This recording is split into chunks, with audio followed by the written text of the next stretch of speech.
Hello everybody, CW here. We're back at the bench with the 410s. Okay, so you've watched the other two videos. We fire formed these cases, and for the most part they come out pretty good. We'll look at them again here. This is the Herders, and remember I said to you I was suspecting, and off the cuff I just kind of said I wonder if they're steel cases.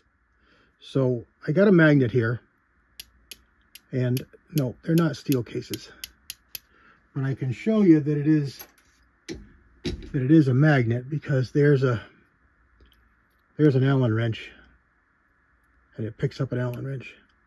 Allen wrench sticks to it, so that is a magnet. And this is definitely a brass case. There's nothing in there at all that's any kind of steel. Nothing there to worry about. So there's one worry we don't have to worry about anymore. Why they didn't form, I really don't know. I still say that it has to do with it being just, using my French, shit steel, brass. But we're going to try them again. And now we're going to take them and we're going to load them. So what I've got out here is all of our cases that we made. In the front, the first 15 or 17 here are the Herders that didn't exactly form out. Some of them blew out. Let's see if I can find a couple of them here. So here's one. Here's one. This one blew out. Similar to how the PPUs did. Here's a PPU. Okay. There's a PPU. And the PPUs all pretty much did that. Pretty much all of them are nearly identical. They blew out to full bore about half the length of the case. This one here blew out about the same, but it didn't blow out the very tip. The tip is a little bit smaller. So the tip, will go inside that one. So the tip on this one, the Herders, didn't quite blow out. Don't worry about this, okay? It doesn't look good and you think you failed, but in reality, you're fine.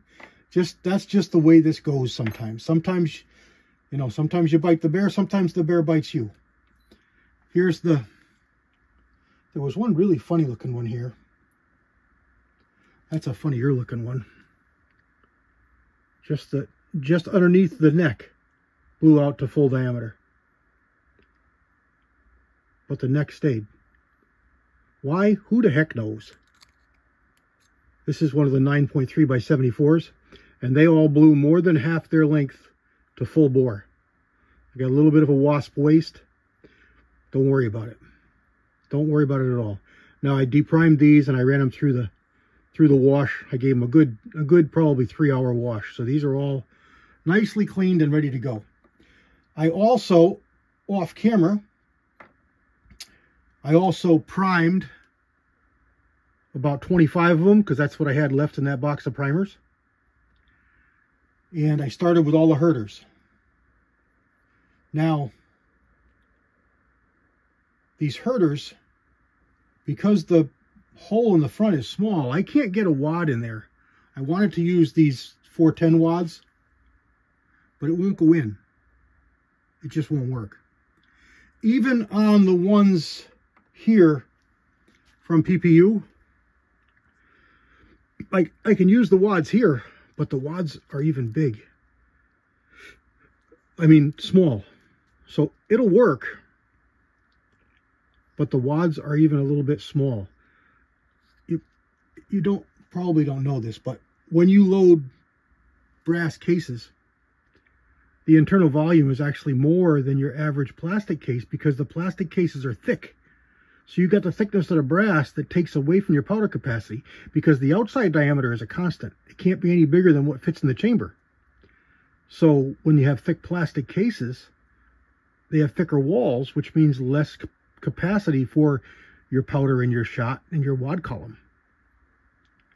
So when you load brass, you really should be using different components, because they're not going to seal really well. You can use the other stuff. It'll work. It's just not the best. So we're going to be experimenting with a couple different things. I'm going to use them for this test. We'll see how they work. Now, these are not for any kind of shot pattern right now. We don't care about that. We're just still forming cases. We're just going to do it this time with a live real load. So I just got what I've got over here for a surplus of shot that I'm probably not going to use a lot of. This is some number 2 shot I got from JH586. He got a bunch of it and shared some with me. So I've got a jug of it here. It's number 2 Magnum shot, and it's what I'm going to use. So yeah, we're not going to get a lot in there. We're talking about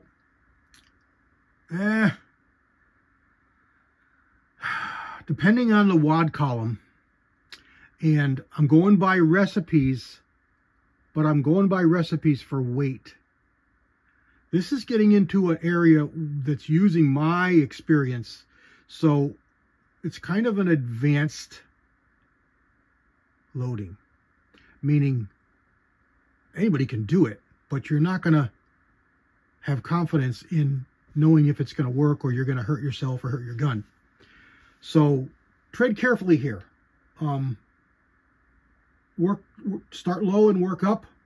What's going to happen if you're too low or you don't have your right pressures? You're going to get blooper loads. I call them blooper loads. What happens is you pull a trigger, it goes boop, and you hear whoop, you hear it come out of the barrel, and it kind of goes 10, 30 feet, and it showers on the ground. And that's because you haven't built up the pressure inside the case of your wad column and your shot. This is how a shotgun works. You don't have that large volume of area for powder like you do in metallic pistol, let's just say. A lot of rifle, and again, I'm talking to people who've loaded before, so if you haven't loaded before, you don't really know what I'm talking about. So don't take what I'm saying as gospel. This is a guide. This is what I did, what worked for me. Please, I take no responsibility for you, okay? You take responsibility for you. I'm telling you how I did it to help experienced loaders see what worked for me.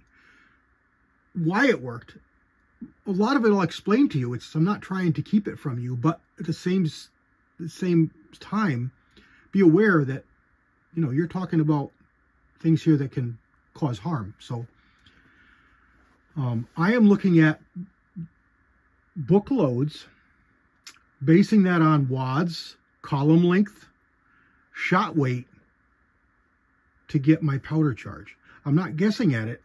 There's data for birdshot loads and buckshot loads, just like there is for metallic cartridges. And that'll tell you X amount of powder with this wad, okay? Or this wad column, because sometimes you'll use a wad and they'll say, put 2 felts in it, put 1 felt in it. And what they mean by felts are just that, a piece of felt, a piece of thick padding, like a jute or any kind of a lightweight, bulky item that's going to eat up shot capacity to lower the shot charge. Just like with a metallic cartridge, the heavier you go with your weight of your shot, or your projectiles, plural, meaning birdshot, the lower you go in powder. The lighter the weight, the more you can go in powder. The higher velocity you'll get. All working within the limits of the pressure that shotguns run at, which are, you know, in the neighborhood of 10 to 13,000 PSI. Pretty low. Now, this will support a little bit more safely, but, you know, I'm talking 15, not a lot more. And in strong guns, you don't want to be doing this in an old firearm, because it's not going to take the pressures. This is new modern stuff. Like current 45 410 firearms. 45 Colt runs, well, even the heavy loads are well under 20. they're probably in the neighborhood of 13 to 15,000. A little more than your average shotgun, which is why they're safe to be used together. Okay, so we've talked about that. I'm doing these the same way as I did the first fireforming loads, in that I am putting powder in. I'm putting some kind of wadding over top of the powder, whether it be a shot capsule or some of the felt wads that you see on the left. I'm using those because those are 40 caliber, and that's about what we've got here in these herders, about 40 caliber. So that gives me something that fills up the inside of the case for diameter, so I don't get bleed around. You want it to be, you want your pressures, your gases that are forming, to be sealed up against your wad, so it pushes the column out, it doesn't bleed around the sides, and you lose pressure and velocity. So your wad column needs to be the diameter. So that's part of the problem we're going to have with some of these wasp wasted ones, because we need to fit everything for down around the powder, and hopefully the pressure will build enough through here that when it gets up in here, it bleeds off, it's got enough to get it out. And hopefully we can build enough pressure to expand this out to full diameter. We're always going to have a little bit of a taper because this is smaller. This diameter is smaller at the start, but it's close, so it's going to be okay. So I've got 5 here loaded of the herders, and I've got 2 here loaded of the PPU. And I did it just like you saw in the last one. These ones have a plastic wad column, so I got powder, a plastic wad column, and then shot, and then an overshot card to hold everything in, and then Elmer's glue to hold the wadding in. I don't know what this is going to do for a pattern. I don't even know that I'll put it on a patterning board, because I really don't care. I just want to blow these cases out to full chamber dimensions so that we can load them normally afterwards. I can get quite a bit of shot in these 2.5-inch shells. So probably what I'll have to do is I'll have to tailor stuff. Now, I mentioned some loads will call for a felt inside the wad, and quite literally that's this. Here's a felt inside the wad, all the way pushed down to the bottom, seated, so it takes up powder capacity, and then you put the shot on top of it. So it'll cause less shot to be able to be fit inside the wad, because the constraints we're looking at are pressures. So if you look in the book and it shows, let's just say, this is not a load. Let's just say it says, 25 grains of powder. That's based on X amount of weight of the shot, X amount of weight of your column, because your column, your wad column, whether that be felts or plastic or whatever, is adding to the weight of your shot charge. So if you've got a 410 load and it's calling for 11/16 of an ounce, a 3-ounce load, 11/16 of an ounce, you're really shooting more than that, because 11/16 is your shot charge. But you've got the wad weight and any felts or any other things that are added to your wad column adding to the weight of your projectile. Follow me? So you want to think about those things. When you look at your loads, look at your manuals, do a lot of reading, do some research, just load, 1 or 3 and take them out and try them. Pay close attention to what you see. You saw a couple of these stick in the gun. I said we're forming these cases, so that's not that strange to find. How hard did they come out? Mine just tapped out. Literally, I put the rod down, dropped it down the barrel, and the case went flying out the back. It didn't just pop out. It went flying out on the ground. So they weren't stuck bad. They were just barely stuck. And part of that could be also, I didn't really scrub the chamber. So that chamber is only used to having brass in the first half, 3/4 of an inch. Obviously, this brass is touching the walls, 2 inches in. So never had that before. So was there debris in there? Sure, could have been. Don't know. Want to think about these things. If you fire your first shot and that piece of brass is welded in there, you got to bang it out. back off. You're hot. Don't shoot anymore. Break those loads down, the other 2 or 1 that you loaded. Back down your powder charge. Back down your weight of your projectile. Add more felts so you have less shot. You know, look at what's happening. Be smart about this. And this is very doable. We'll go right to the end, and you know, you can ask me questions and we can talk, but just know that this is kind of advanced. So be smart about this.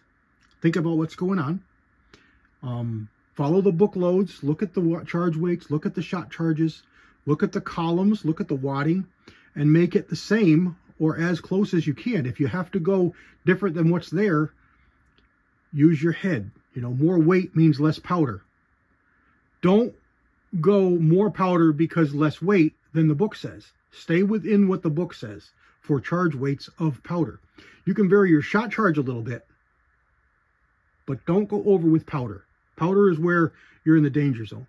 Your weight can make a weight of powder be dangerous, but if you stay within the book load and then you got, you know, 10 grains more shot, you're probably going to be okay. You're in the book load for powder charge, but you're a couple grains lower, and you're a couple grains lower with your shot, you're going to be fine. If you're a couple grains over, but you're a couple grains lighter with your powder, you're probably going to be fine. Now, will you be, or could you be over what is recommended? Absolutely. But you still should be in a safe area, safe zone. But be smart about it, that's all. Just watch the safety signs. You're not going to see flat primers. Flat primers are over 40,000 PSI. So you're not going to see flat primers. I keep telling you, everybody, flat primers are a poor choice to look at pressures. Absolutely, they show pressure, but you don't know what pressure they're showing you.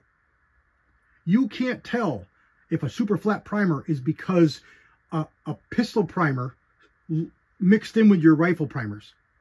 Pistol primers have thinner cups. They deal with lower pressures than rifle primers. They don't need a thicker cup. They also have lighter firing pin strikes and springs because they're handguns. They're lower pressures. They don't need the thicker cups, heavier cups of rifle primers. So if a primer mixed in at the factory, you don't even know where that primer came from. Just because you were perfectly diligent with your primers, you don't know. So that's why they're not good by themselves tests for pressure. Okay, we're 17 minutes in. I wanted to try and keep this shorter. There we go. No actual loading happened here. We didn't do anything dangerous. This is all for safety, all for information. Post down in the comments if you have any questions. Happy to answer, happy to help. God bless everybody. Have fun with this. CW out.